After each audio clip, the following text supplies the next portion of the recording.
राज्यात अपघाताचे प्रमाण खूप वाढले आहे। आज पहाटेच्या सुमारास नगर कल्याण महामार्गावर हा भीषण अपघात झाला आहे। या अपघातात 6 जणांचा मृत्यू झाला आहे। ऊस वाहतूक करणारा ट्रॅक्टर व ठाणे मेहकर एसटी बस आणि इको गाडी यांचा ढवळीपुरी फाट्याजवळ पहाटे 2:30च्या दरम्यान भीषण अपघात झाला आहे।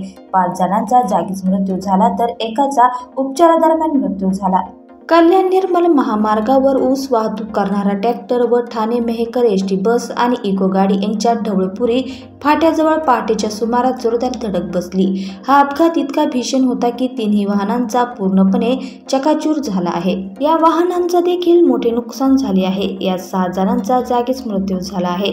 अपघातातील जखमींना तातडीने रुग्णालयात दाखल करण्यात आले आहे। या अपघातामुळे काही वेळ महामार्गावर वाहतूक विस्कळीत झाली होती। या अपघाताची माहिती मिळताच डीवायएसपी संपतराव भोसले, पोलीस निरीक्षक समीर बारबकर, पारनेरचे सहाय्यक पोलीस निरीक्षक प्रमोद वाघ हे तातडीने घटनास्थळी दाखल झाले। त्यांनी जखमींना तातडीने रुग्णालयात दाखल केले। दरम्यान अपघातग्रस्तांची ओळख पटवण्याचे काम सुरू आहे। पारनेर पोलीस या अपघाताचा पुढील तपास करत आहेत।